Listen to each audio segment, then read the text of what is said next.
Un Hellfest qui voit les choses en grand, en très très grand, même avec une édition exceptionnelle XXL. Tous les superlatifs sont bons. Quand on voit l'affiche et ces groupes de légendes sur 2 week-ends consécutifs, on retrouve à Clisson Juliette Poirier pour une page spéciale. Bonsoir Juliette, vous allez nous faire vivre un petit peu l'ambiance sur le site à Clisson. Bonsoir Maxime, bonsoir à toutes et à tous. Et oui, bienvenue au Hellfest Acte 2. Alors ambiance pluvieuse mais ambiance joyeuse. Ici, vous l'avez dit, c'est la 15e édition, 2 week-ends de concerts, donc 2 fois plus d'artistes sur scène, 350. On les entend peut-être juste derrière moi. Et oui, car le Hellfest, c'est avant tout de la musique quand même. On y trouve tous les courants musicaux, toutes les nationalités. Mais alors justement, comment s'y retrouver dans cette programmation métal riche? Eh bien, on retrouve tout de suite notre spécialiste, Denis Leroy. Denis, c'est à toi. Salut Juliette, je t'emmène au Hellfest. Alors pas facile de se repérer, pas moins de 350 concerts sur les 2 éditions, les 2 week-ends. Alors un métalleux bien organisé, il a ses sources. Le guide officiel du Hellfest, indispensable pour se repérer parmi toutes les scènes.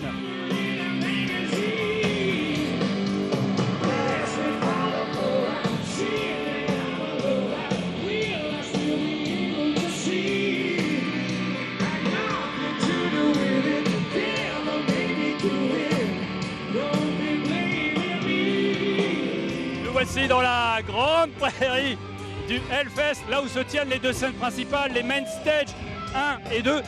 C'est là que se produisent les grandes têtes d'affiche du festival.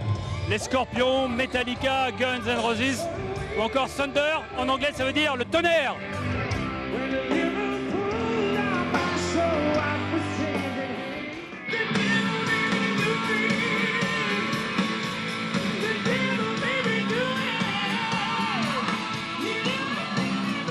Le Hellfest, c'est en tout 6 scènes pour les concerts, chacune avec leur style musical. Là, on va aller sous la tente directement du altar. On y va!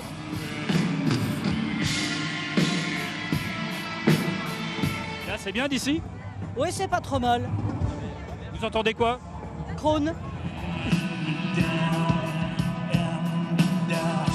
La nouvelle génération que j'ai vue tout à l'heure, il me sort des noms de... Ouais les gars, j'adore. Pour moi c'est du métal, c'est du hard rock, point barre. Ça c'est du métal.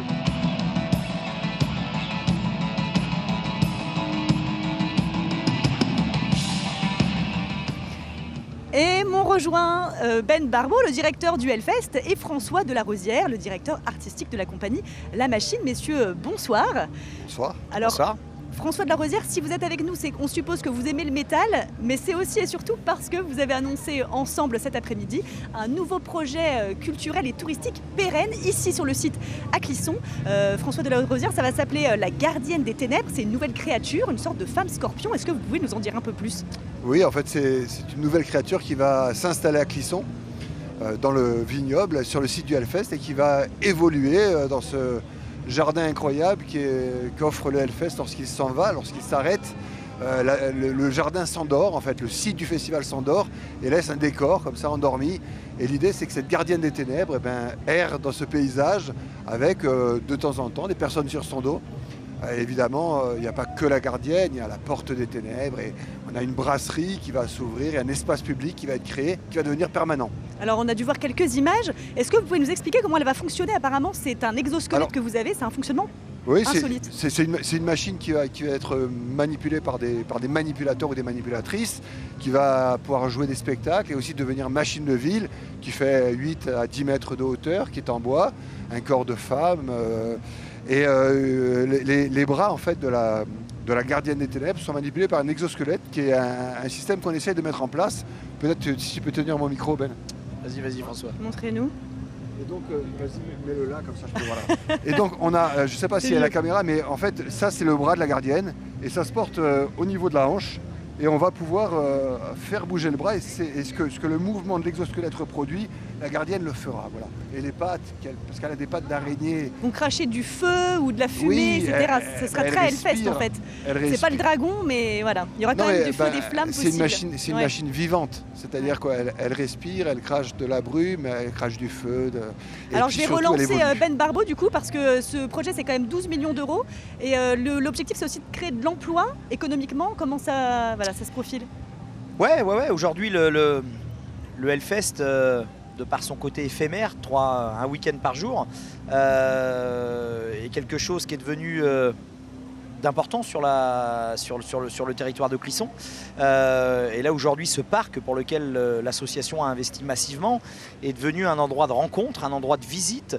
Un éco-compteur a été mis depuis cet hiver qui fait parfois des pointes à plus de 1000 visiteurs par jour. Donc on a essayé de chercher finalement un sens à ce nouveau parc en essayant de lui trouver effectivement une activité touristique et culturelle plus pérenne. Donc il y aura sur 50 le temps. emplois, une brasserie. Alors le projet est global, il s'agit d'un square évidemment qui va venir mettre en lumière toutes les œuvres ici, toutes les structures ici, où les gens pourront venir s'y balader. Donc il y a une offre évidemment de restauration comme vous venez de le dire, avec la création d'une brasserie, 50 emplois créés, une activité évidemment culturelle avec François à l'aide et ce sera inauguré en 2024, donc pour le Hellfest 2024 dans 2 ans. Juin 2024, Je exactement. vous remercie d'avoir été là, François de la Rosière. Ben Barbeau, vous restez encore un petit peu avec nous. On va parler de l'entre-deux festival.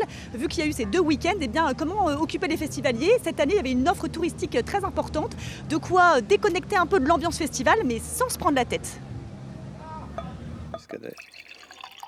Exit les tenues festival Destroy, changement de décor, loin du Hellfest, au cœur du vignoble nantais. C'est un Muscadet Sévremen-sur-Ly 2022. Ici, pas de bière qui déçoive, uniquement des vins gastronomiques. On apprécie le heavy metal, mais on aime aussi les choses raffinées. Donc c'est une belle occasion pour profiter de la musique heavy rock et des à côté du festival. Là, c'est vraiment l'occasion qui est 3 jours de battement entre pour faire ça. Je ne sais pas si je me serais organisé avant pour prendre des jours en plus pour découvrir. Par contre, maintenant, je sais que si j'ai l'occasion de revenir au festival, je vais prendre des jours en plus pour faire quelques visites supplémentaires. Pour Franck, fan du Hellfest et du Muscadet, c'est une aubaine. Juste pour vous faire voir le côté, là toute cette zone-là, on est en bio, on voit le sol par exemple. Vous voyez tout ce qui est, on sent que ça a été labouré.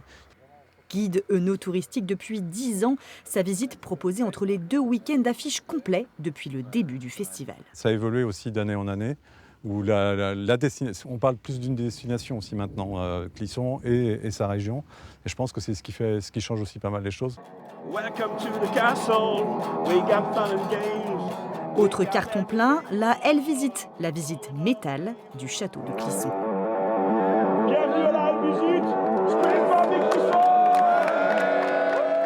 Un peu de patrimoine. On a les pieds sur le granit.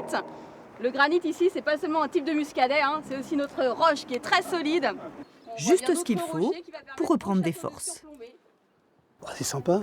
Bon, c'est de la vieille pierre, on va pas se mentir.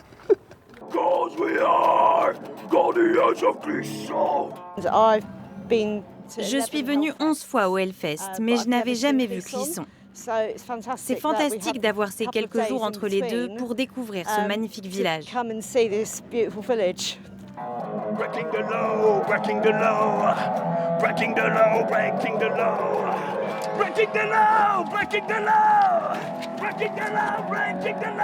Mille ans d'histoire et une 50aine d'années de métal réunis à Clisson, ça vaut quand même le détour. Ben Barbeau, vous êtes resté parce qu'on va finir avec la programmation. Ces 4 jours de festival, les derniers là, c'est des grosses têtes d'affiche.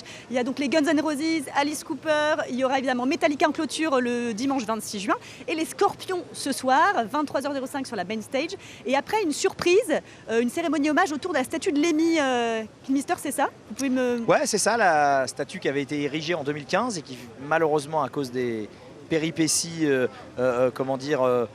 climatique était en train de se désagréger un petit peu, donc on a décidé effectivement d'en faire une nouvelle à l'aide d'une artiste remarquable qui s'appelle Caroline Brisset qui nous a refait toute une statue incroyable, et donc il y aura une cérémonie à partir de 0h40 afin, avec le batteur et l'ancien guitariste de Motorhead, afin de célébrer tout ça. Merci, bon festival à vous Ben Barbeau. On se quitte quand même, j'espère qu'on aura le temps d'écouter cet extrait. Still Loving You, Scorpion ce soir. Voilà le fameux, la crème des slows comme on dit. Bon festival à tous et je ne résiste pas.